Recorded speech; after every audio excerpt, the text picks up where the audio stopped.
La capital de Irlanda es a la vez joven y vieja. Dublín es el producto de una larga historia de fracasos y triunfos, llena de vida, rica en dramas, animada, musical y poética. El musgo que tapiza sus ajadas fachadas de ladrillo rojo, sus puertas de vivos colores, el olor de la tierra húmeda y el amargo de su cerveza negra conforman una sinfonía de sensaciones irrepetible. Tiene todo lo necesario para haber cautivado a millones de visitantes, o por lo menos a mí sí me ha enamorado.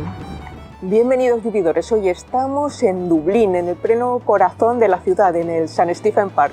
Acompáñame hoy a conocer todo lo que tiene que ofrecernos la capital de Irlanda. Bienvenidos, soy Cruz Gabaldón y esto es Diario de una Vividora. Acompáñame. Y si estás aquí es porque tú eres de los míos y quieres saber un poco más. Comienza esta ruta viajero con una vieja bendición irlandesa. Que el camino salga a tu encuentro. Que el viento siempre esté detrás de ti y la lluvia caiga suave sobre tus campos. Y hasta que nos volvamos a encontrar, que Dios te sostenga suavemente en la palma de su mano.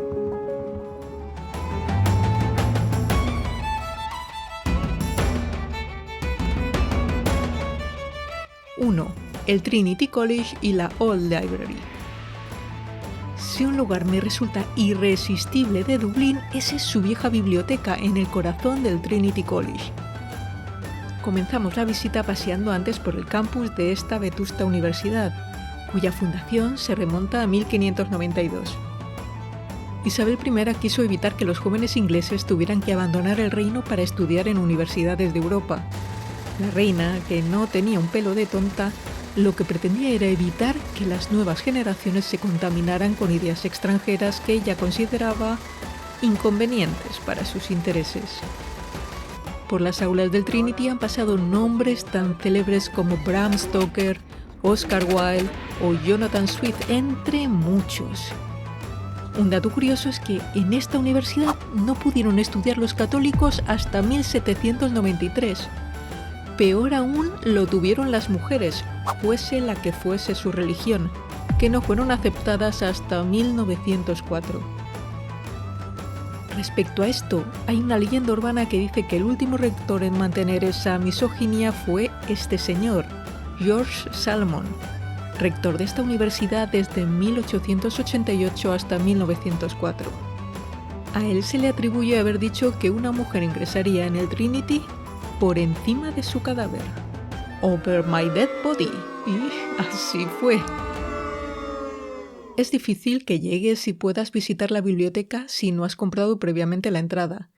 Podrás adquirirla en la web oficial eligiendo la modalidad que te interese más. Elige el día y la hora. Yo opté por The Book of Kells Experience, que cuesta 25 € por persona y me pareció la más completa. Más que una experiencia, es la combinación de 3 partes. La visita comienza con la exhibición The Book of Kells.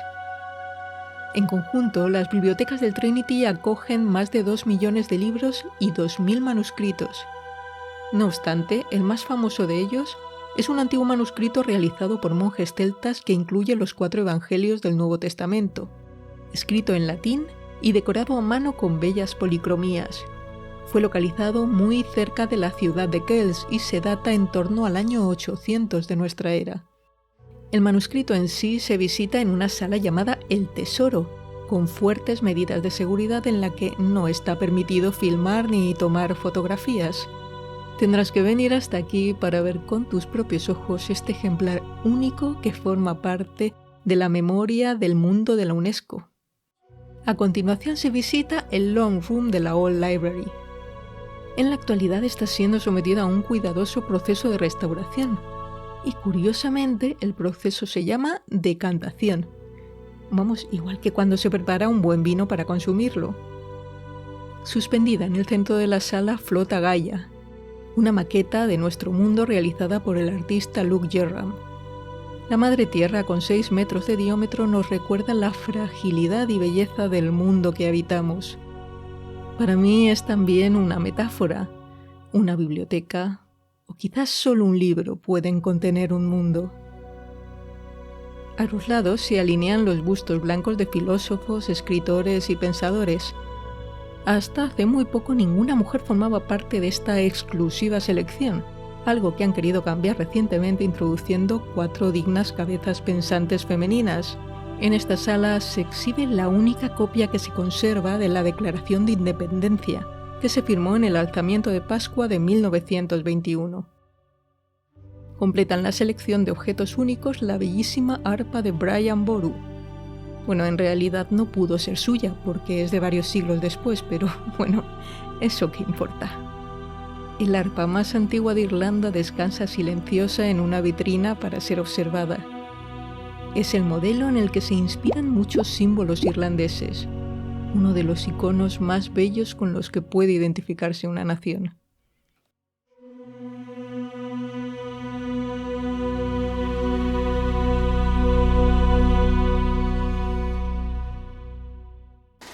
Y nota para cinéfilos. En muchos lugares he leído que esta es la biblioteca que aparece en la saga de Harry Potter, una confusión que se repite bastante en la red. Tengo que decir que la que aparece en las películas es la Biblioteca Bodleiana de Oxford, otro lugar fantástico. Sí que parece que Lucasfilm quiso rodar aquí para recrear la biblioteca del Templo Jedi, pero que no consiguió los permisos y realizó su propio diseño inspirado en ella.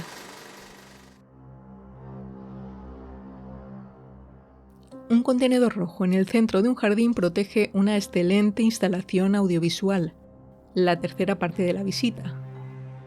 Impresionante la sabia conjunción entre lo más tradicional con los medios artísticos más vanguardistas.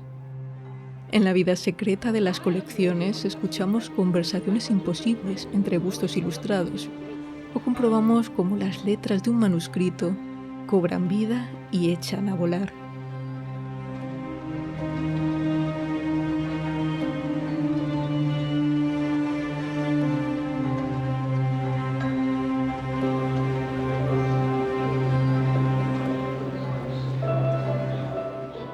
Nos adentramos en un viaje audiovisual al libro de Kells en 360 grados.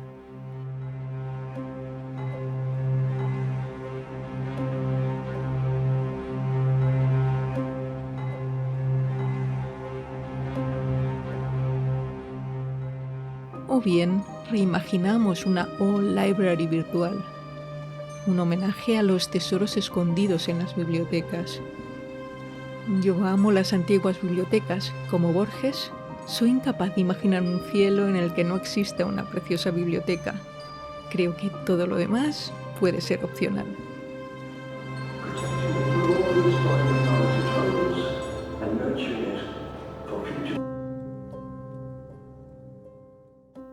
Al día siguiente brilla el sol que transforma el campus en otra experiencia distinta. A toda velocidad se avanza con los preparativos para una de las fiestas más conocidas de la universidad, el Gran Baile Anual, que se organiza desde 1958. Un popular baile universitario de gala, al aire libre, en el país que más bebedores de cerveza tiene en el mundo. Bueno, podrás imaginar el resto.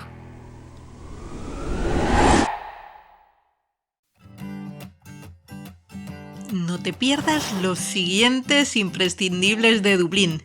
Vamos a por las catedrales dublinesas. Y si te gusta este contenido, tienes la opción de suscribirte y darle a la campanita de notificaciones. También me encantará conocer tus opiniones.